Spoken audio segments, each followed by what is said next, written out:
Ponto de Vista no Ar. No programa de hoje, a gente conversa com a Luciene Miller.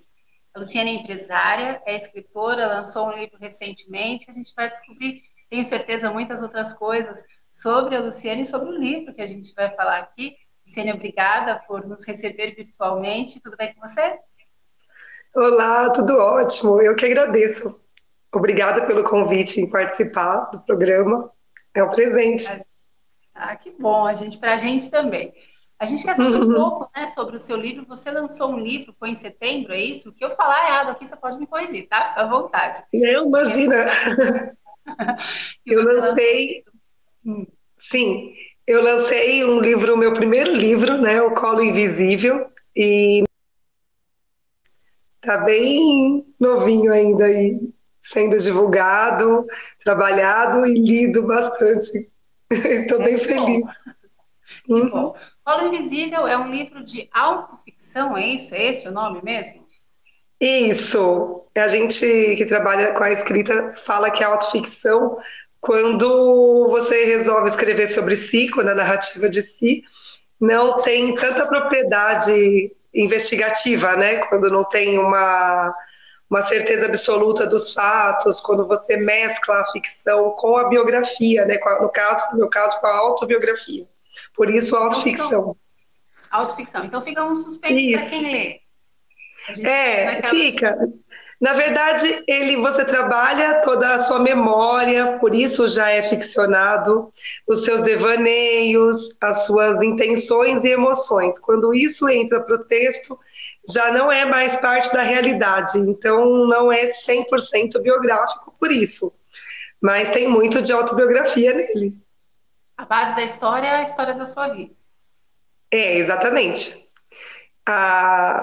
Todo o enredo do livro se dá por meio da história que eu vivi, né, até hoje, inclusive, e trata principalmente da minha infância e das questões meio dramáticas vividas nela. São questões que você vai contar um pouquinho para a gente. A gente vai falar desse seu lado empresária também, né? De como é que Sim, isso surgiu. Mas acho que até para a gente falar um pouco do livro, tentando não dar nenhum spoiler aqui, né? sim, Falar um pouco sobre o livro. Agora, se quiser dar comigo, a gente não fica bravo, não. Cola tudo Invisível é um bem. livro que trata desde o início da sua infância, desde o momento, na verdade, do nascimento do seu irmão, ou tem algo anterior a isso? Tem algo anterior. É legal que não tem uma cronologia, né? A obra não começa com o pequenininha, com a protagonista criança. Ela começa já adulta e encontrando o pai. Aí, a partir desse momento, quando encontra o pai, ela adulta já e casada, ela conta a história que sempre incomodou um pouquinho e tudo, né? Então o enredo fala desse encontro e a partir desse encontro a protagonista encontra uma sacola que dentro dela tinha memórias, né? Tinha fotos, documentos. Então ela discorre no texto toda a história vem, né, com todo esse apreço pelos objetos encontrados dentro dessa sacola. E é bem legal. A história que você conta, eu estou com receio que, como eu recebi um material, eu não sei se o material que eu recebi é um material que é amplamente divulgado. Eu acredito que sim, mas eu tenho Sim, medo de pode falar abordar. coisas aqui que de repente Sim, não é para dizer sobre o livro. Mas pode dizer. o livro conta a sua história, que é uma história, como você falou, uma história de uma infância que não é a infância assim que a gente imagina, que a gente sonha. Você tem uma filha, Sim, é isso? é uma infância bem diferente do idealizado, do ideal, na verdade, né? Diferente da Uma infância que a menina, sua filha teve, imagino. sim, enquanto esteve comigo já, né? Que a minha filha é adotiva também. E ela chegou com É, quantos anos? Aí uma curiosidade minha. 2 anos e meio. 2 anos e meio. Então, quando teve com Sim, você, você deu para ela a infância que você acha que é a ideal. sim. A infância dela e a minha maternagem e maternidade foi compartilhada com a minha sogra, né? Que a minha sogra adotou a Jenny no começo, logo quando eu casei, e aí eu adotei a Jenny na sequência de tanto amor. E a Jenny nos adotou como mãe, né, também. E eu criei a Jenny com todo o amor que uma criança tem que ter, sem dúvidas. Hoje ela tem 22 anos e eu a crio ainda pensando que é uma menina. Eu imagino, a gente faz essas coisas, né? Sim, E você disse assim, que você criou com todo o amor que uma infância deve ter, né? E sim. a sua infância, Luciane, como é que foi? Conta pra gente um pouco dessa história, que acho que daí É, foi que surgiu o livro, né? sim, a dor da menina criança, que é o tema que leva para a escrita do livro, né? Eu tive uma infância bem difícil, bem complicada, principalmente nos anos iniciais, né? O que a gente chama de primeira infância. Eu tinha uma família tradicional, a minha mãe engravidou e eu vivia com ela e o meu pai e mais dois irmãos. Depois, quando ela foi para ter o bebê que ela estava esperando, ela faleceu. E aí tudo que estava esperado de amor e de proteção para mim e para esse bebezinho que vinha também foi interrompido, né? Ele foi adotado por outra família logo na sequência, porque meu pai ele ficou muito abalado com a morte dela e eu, muito menininha, com 2 anos e meio, fiquei com ele. Então, fui a única que fiquei, né? A minha irmã mais velha tinha acabado de se casar aos 12 anos, para você ter uma noção de negligência já do meu pai em relação aos filhos, né? E depois, quando ela faleceu, quando minha mãe faleceu, o meu irmão, que era um pouquinho mais velho que eu também, foi morar com as minhas tias.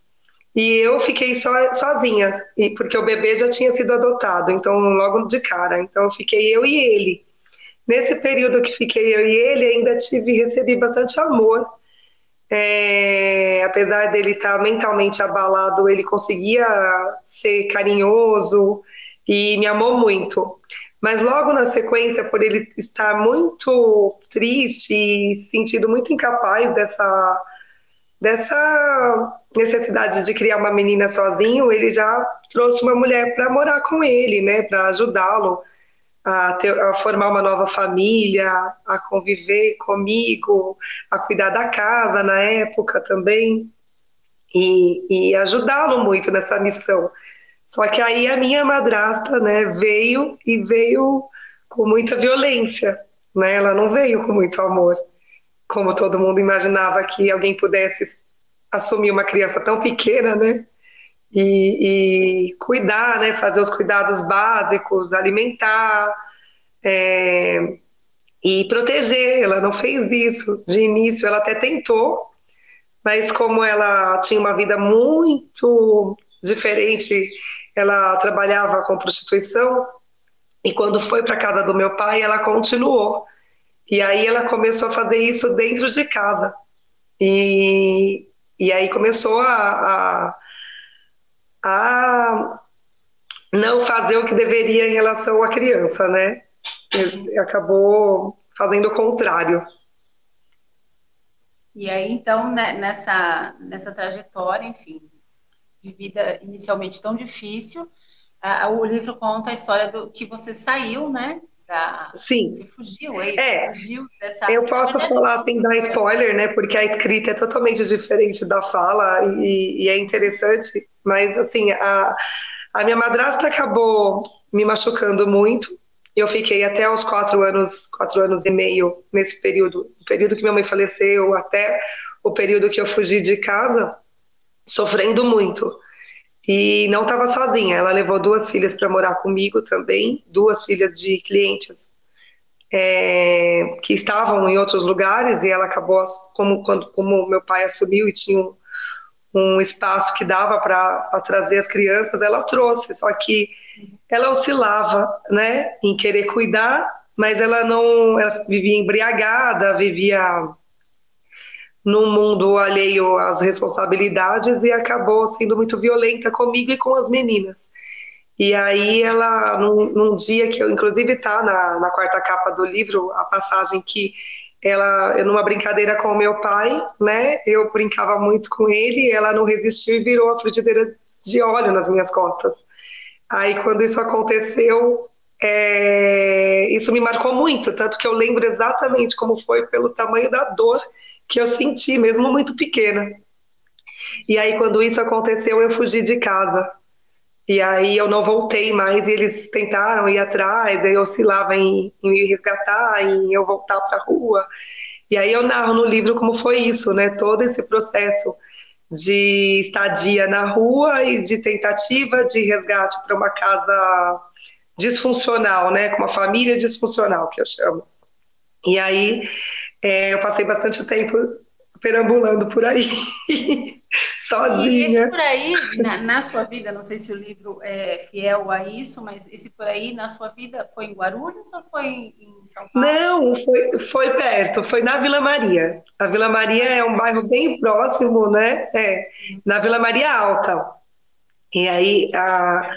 o meu pai era português e eles estavam instalados num ambiente que chama Portuguesinha, que é um lugar bem colonizado por portugueses desde 1945, quando eles vieram tentar uma vida melhor no Brasil. Então, a Vila Maria foi o cenário de muita coisa. Minha casa era na Vila Maria.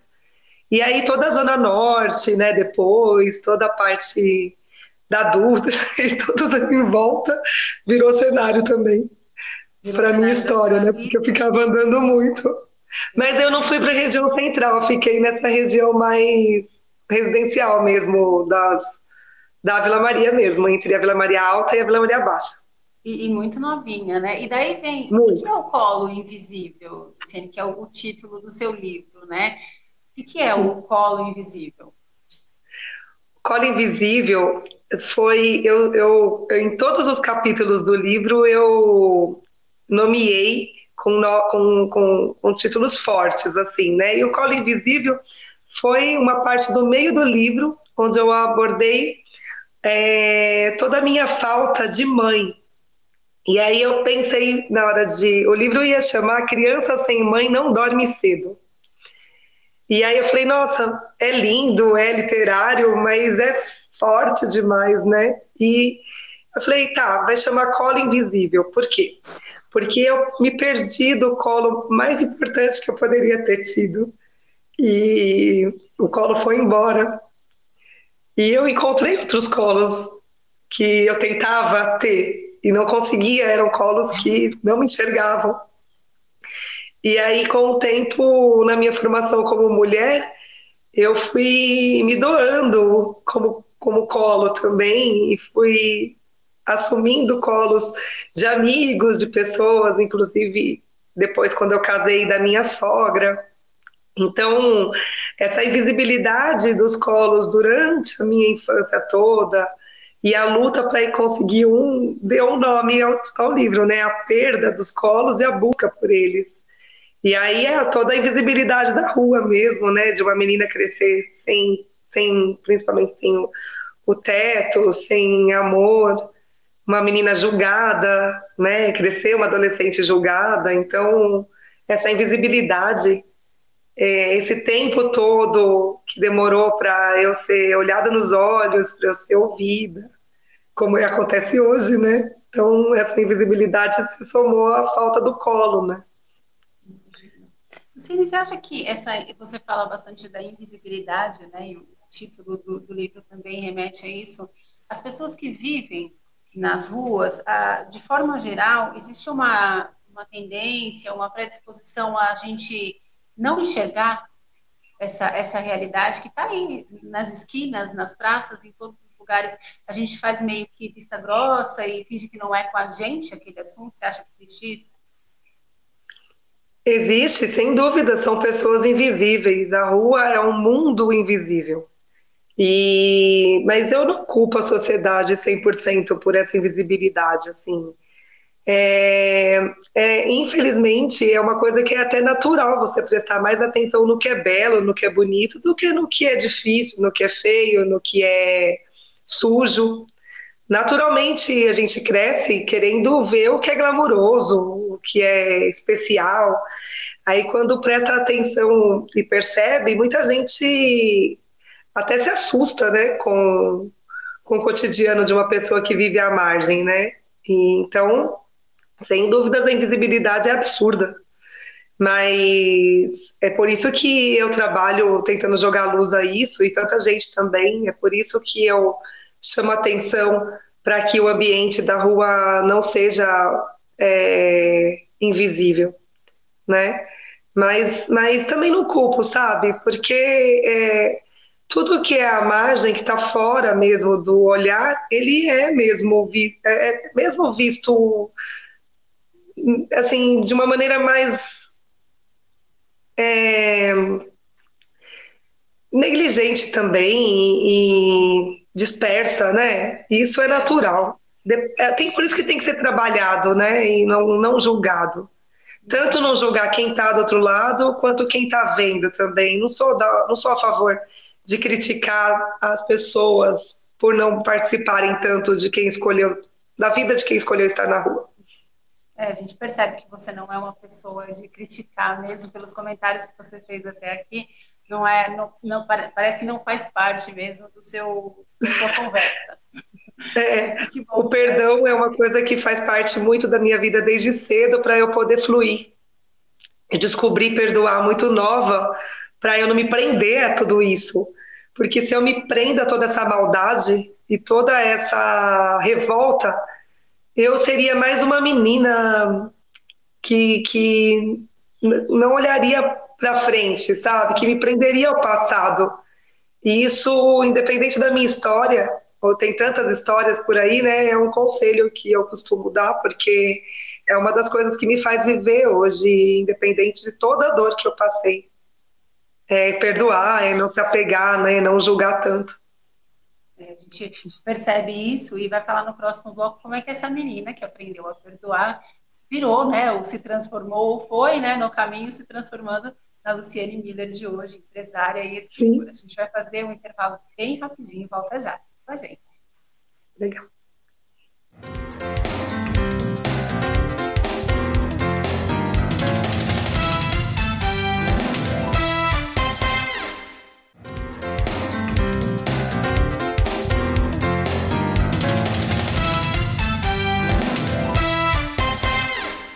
De volta com um ponto de vista, hoje a gente conversa com a Luciene Miller, que é empresária e escritora, já contou um pouco da história de vida dela aqui para a gente.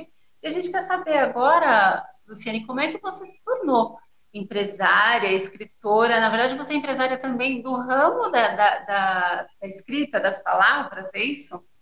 Sim. Há uns 20 anos eu me casei. E quando eu me casei, a gente pensou em fazer alguma coisa para sobreviver juntos. E nós montamos uma copiadora. Essa copiadora depois cresceu, se tornou uma gráfica. Aí, com o tempo, a gente foi trabalhando bastante e transformou a Format numa editora.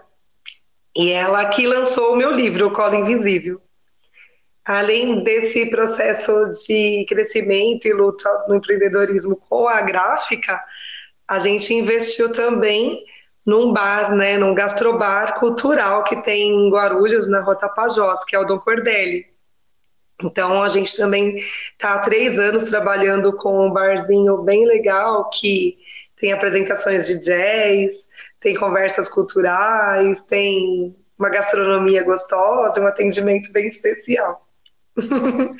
Aí, ao tempo, eu empreendo com o meu marido, né? Ele é o meu sócio tanto no grupo que é a editora, hoje é minha filha também que toca, que é a Jane, que é bem legal isso, e o Breno também. E aí, o bar, eu trabalho também com o Mar, que é o meu marido, então a gente administra, atende, faz tudo lá também, trabalho bastante. Imagina. E escrevo, né? E escreve. E a editora, você disse que é o seu primeiro livro, né? Você pensa, então, já que é o primeiro, você está começando uma carreira. É uma carreira? Teremos outros livros? E a editora, ela tem espaço para autores iniciantes como você? Sim, eu estudei muito para chegar e transformar ela numa editora. Eu me formei na Unesp em produção editorial, estudei grandes cursos com donos de editoras, né? Fiz um curso bem legal com o André Conte, que é o dono da Todavia, que trabalhou anos na Companhia das Letras. Eu me preparei bastante, por quê? Eu escrevo desde criança, tenho vários textos, mas a publicação nunca foi o foco, enquanto eu fui empreendendo, né, com outras atividades. Aí, a partir da escrita do livro, eu passei a aprender muito sobre o caminho do livro, que eu falo, né, que é desde a escrita, a revisão, toda a produção editorial e a publicação. E aí eu percebi a dificuldade que muitos autores têm em chegar numa grande editora, né, como funciona o mercado editorial, e como empreendedora vi um nicho. Além de escritora, eu consigo pensar como empreendedora, então imaginei o meu livro como piloto, né, claro, e na sequência outros. E enquanto eu ainda avançava com a escrita do livro, eu aprendia tudo voltado ao mercado editorial, e trabalhava para que a empresa tivesse todo esse braço, essa vertente também. E aí eu tenho vários livros já caminhando para publicação aí, sim, esperando essa loucura minha da divulgação do Colo Invisível, porque eu sou a editora, né? Estou preparada para avaliar as obras e para orientar a minha equipe, né, em tudo que faz parte do livro, né, e o autor principalmente, né, de dar o colo para o autor também, para ele ter um ambiente preparado para a obra dele e para o mundo. É bem legal, eu estou amando tudo isso, porque eu amo os livros, né? Você falou que escreve desde criança e Sim. você teve uma infância que poderia te levar para outro caminho. Não fosse o É, caminho da leitura, da escrita. Como é que foi que isso aconteceu na sua vida? a literatura foi um agente transformador na minha vida. Eu só sou quem sou hoje por isso, né? Porque eu foquei nos livros que estavam numa biblioteca pública da Vila Maria, que é a Biblioteca Álvares de Azevedo. E eu, bem menina, comecei a pular os muros de lá, a mexer nas coisas, até eu conseguir entrar e participar das atividades de leitura de lá. E mesmo em situação de rua e mesmo abandonada, eu foquei nos livros, né? E isso me transformou muito como pessoa, a ciência, a filosofia, a literatura, ela me impactou muito. E as histórias lidas as mensagens que os autores passaram, falando de outras sociedades, de outros mundos, me mostravam que aquilo que eu vivia não era bom. Eu percebi que aquilo não era a vida, assim, então, enquanto até eu ser resgatada da rua, eu me escondia na biblioteca, dentro de um livro, a minha proteção era um livro. Eu me escondia dos meninos, dos homens, me vestia de menino enquanto em situação de rua e me enfiava Quantos dentro de uma anos? biblioteca para me proteger deles e de toda a maldade que você pode imaginar que tem num ambiente assim. Isso E por quantos aí, anos? até os 11, Até os... desde quando, aos 11 eu consegui aceitar uma adaptação e um resgate das tias que são uma irmã da minha mãe, né? Que elas fizeram isso comigo, que são maravilhosas. Eu agradeço imensamente por elas terem sido tão corajosas. E como que Porque, você como nós estávamos conseguiu? falando, é difícil você olhar. Se é difícil você olhar alguém na rua, imagina você tirar essa pessoa da rua. Como é difícil, né? Como é difícil ter a coragem e a ação de fazer isso, e como é difícil a adaptação dessa pessoa ao mundo aceitável, né? Que é o mundo considerado real. Deve ser um processo bem, eu acho que foi, como se disse, né, corajoso da parte delas. E eu queria saber de você o seguinte: como é que você conseguiu ter essas percepções de como vestir de menino? Você era muito novinha. É o Sim. ambiente que te ensina ou foi a leitura também que te fez perceber que aquele era o modo de sobrevivência? Essa questão de cortar o cabelo, de se vestir de menino, é da rua. E é mais tarde, não é tão pequena na primeira infância, é depois. Uhum.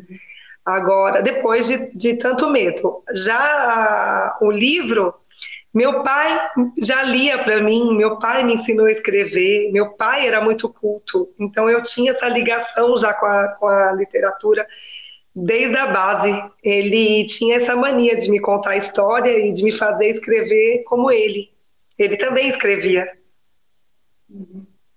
Então, Então tudo veio eu. dele. E nesse tempo de rua, principalmente no começo, eu voltava, né, para o ambiente que era chamado de lar e voltava para a rua, então ficava nos encontros e desencontros. Até quando a tia me resgatou também no começo, também e ficava na casa dela, depois ia embora, depois voltava, até eu definitivo aceitar, né, a abordagem dela. Deve ser bem Então, diferente, né? é, e a biblioteca também, tinha uma servidora pública que me ajudava muito, que me ensinava, me dava os livrinhos para brincar e depois me orientava, né? Tipo, ela me dava atenção, mas ela não me levou para casa também, nem chamou conselho tutelar na época, nem nada, me deixou ali também, né? Mas me ajudou muito. Que Tem bom. muita gente que faz isso também, que ajuda alguém sempre, mas não transforma. Mas essa pílula diária de ajuda pode impactar na decisão da própria pessoa, né? E eu decidi muito nova a, a não aceitar coisas que me fariam muito mal, desde das drogas, né? A cola, tudo que era natural para os outros, para mim tinha medo, desde a abordagem masculina, a prostituição, tudo isso, eu corria disso. Então, eu tive escolhas muito mesmo importantes, muito novas, o que eu também não sei explicar. Como? Não precisa de explicação, né? Que bom que elas É, aconteceram, mesmo sim, sem saber muito bem por quê, o importante é que elas aconteceram. E o livro? Ele aconteceu exatamente por quê? Qual é o objetivo que você tem com o lançamento desse livro, do Polo Invisível? eu precisava fechar um ciclo e não sabia. Não E desde sabia criança, como, tudo não que sabia que precisava fechar? Não não entendi. sabia que precisava fechar, porque como eu olhava muito para frente, e estou sempre muito despojada, moderna, achava que essa história minha não ia me machucar tanto mais, e encarar, porque eu sou muito positiva mesmo, isso é verdade. Uhum. Mas eu percebia o incômodo lá dentro, principalmente em relação a descobrir algumas coisas voltadas à minha história, e principalmente essa carência toda de mãe que eu tenho, né? Eu tenho até hoje. Além disso, como eu cresci e me transformei, as pessoas do passado passaram a me abordar. E aí, por mais que eu escondesse a história, as pessoas vinham e lembravam dela. Algumas, todas se surpreendiam com o desfecho, assim, de eu ter saído, de ter me transformado. E além disso tudo, eu encontrei o meu irmão, o Luciano, né, e acabei tendo uma dificuldade muito grande em ser amiga dele. E a partir desse momento, eu percebi que tinha alguma coisa errada ali. E além disso, também, eu percebi que eu precisava contar, porque é uma história que não podia estar guardada. Eu, ao me soltar um pouco dela e ao narrar, por exemplo, no livro, a protagonista é a Lu, né? Mas a Lu não sou eu sozinha. A Lu são todas as meninas que passam por isso. Então a protagonista vem contando a própria história para poder revelar a história de tantas outras meninas e de tantas pessoas que vivem numa situação alheia, né? Com um abandono afetivo, essa orfandade absoluta, porque eu fui órfã de mãe e praticamente de pai, porque o pai estava vivo, mas estava adormecido. Então, esse encontro com o meu irmão e essa vontade de me aproximar dele, mas de estar pronta para ele, me fez escrever o livro. Além disso, eu visitei alguns lugares de transição, tipo albergues, pessoas que sofreram violência e que me ouviram, que prestaram atenção em mim. E aí, quando eu percebi isso, eu percebi que eu tinha que falar. E quando eu falava, eu me ouvia, e eu sempre repito isso. Porque quando eu falo, toda vez que eu falo, inclusive agora nessa divulgação ampla do livro, eu me ouço. E quando eu me ouço, eu percebo que eu tinha que ter escrito muito, tinha que ter escrito. E essa história precisa ser contada, porque ela precisa revelar outras histórias, precisa mostrar para outras pessoas que elas podem também escrever sobre, que elas podem falar sobre, que elas podem fugir disso tudo, como eu fugi. Podem mergulhar na literatura ou em algo que goste, podem passar, tentar confiar em alguém para poder salvá-las de tanta dor. Eu acho que serve muito também para quem não tem toda essa dor, para quem não conhece essa realidade que você viveu e que tantas pessoas vivem, passarem a conhecer, passarem a enxergar, como a gente falou no bloco anterior, porque eu acho muito bacana que você fala o tempo todo, eu não culpo, eu não julgo, mas a gente precisa se movimentar de alguma forma para enxergar essas pessoas, especialmente, não sei se especialmente, acho que como mãe eu digo especialmente, as crianças, Sim, porque as pessoas elas não estão na rua, algum momento alguém pode dizer, não, mas você vai ajudar, e aí acostuma, imagina, quem é que acostuma não ter, uma coisa que me toca muito é você assim, o cara não tem um sofá, não tem uma cama, você está cansado, você senta no seu sofá, a pessoa não tem isso, ela não tem nenhum tipo de acolhimento, ninguém enxerga, imagina a criança. imagina uma criança que precisa de Então, roupa, pensa, porque assim, adulto tem toda uma história, uma escolha, às vezes, para permanecer. Criança é abandono absoluto. E as crianças são abandonadas cada vez mais, não só na rua, mas principalmente dentro de casa. Existem famílias muito disfuncionais, famílias irresponsáveis, onde acontece o que aconteceu comigo. Tanto que eu tenho familiares que não sabem o que eu vivi. Eles sabem que eu cresci com as tias depois, e que antes eu vivia com meu pai. Ninguém imagina que antes a minha vida com meu pai era na rua, porque eles eram desinteressados, porque minha mãe já tinha morrido e eles não estavam nem aí também. E aí, quando as tias que se interessaram, eles criticaram, e quando criticaram, eles me julgaram. Quando eu vivi com as tias até a adolescência, eu fui julgada por todo mundo que era da minha família, porque as tias estavam completamente erradas de terem me ajudado, porque eu engravidaria, porque eu me prostituiria, porque eu daria dor de cabeça, porque eu seria uma menina que daria todo o trabalho do mundo. Essa era a certeza de todo mundo. Então, o livro mostra um resultado de alguém que foi julgado muito, mas que alguém que não acreditou nesse julgamento, que provou que que ninguém está certo sobre a vida de outro, que quem faz a diferença somos nós, não quem imagina que vai acontecer no futuro. Então é interessante isso, porque assim hoje eu tenho pessoas que se aproximam com admiração, mas eu não tive isso antes. Quem se admirou primeiro fui eu. Assim, eu me admirei para poder mostrar para as tias que elas não estariam erradas. E as tias corajosas acreditaram nisso. E acreditam ainda. Elas ainda se orgulham de mim, ainda me veem como a menina que elas cuidaram. eu queria te Né? perguntar agora para a gente encerrar, as tias estão orgulhosas. Sim, são muito. E elas entenderam também tudo isso, porque elas viveram toda essa crítica. Então as tias também permaneceram comigo nisso, né? Mas assim, no começo foi bem difícil. Elas também de tanta orientação contrária, elas também me criaram com julgamento. Elas primeiro já me julgavam justamente para tentar me proteger. E isso também foi difícil, não foi tão simples, não, a minha adaptação a elas. Tanto que eu saí de casa depois aos 18 anos. Eu saí da casa delas também. É. E aí eu fui sozinha arrumar para tentar olhar para frente sem me prender. Por isso que eu não julgo as pessoas e não julgo as coisas. É por isso. Mas eu continuo criticando, sim, continuo apontando o que deve ser analisado, mas sem essa violência de julgamento, porque eu acho muito violento tudo isso. Não gosto que façam comigo e não gosto de fazer com os outros.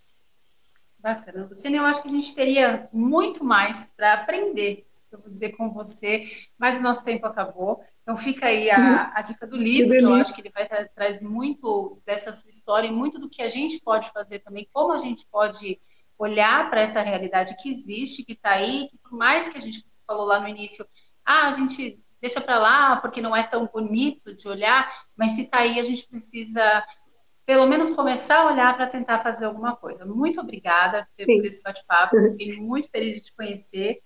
Vou uma deixar delícia. aqui já que eu fiquei sua fã pela sua história. Quando a gente escuta você contando, você poderia ter seguido caminhos completamente diferentes e você fez escolhas muito acertadas. Como você disse, não sei muito bem como é que eu fiz, mas fez e é isso que vale. Obrigada, viu? Eu que agradeço muito a oportunidade de falar sobre. Eu estou muito feliz com essa repercussão e pelos convites que tenho recebido para falar sobre algo tão importante. Estou me preparando cada vez mais para isso. Bom, Eu agradeço muito. a gente te agradece muito. Obrigada mesmo. E você que esteve com a gente também, muito obrigada pela sua companhia e a gente te espera no próximo ponto de vista. Tchau.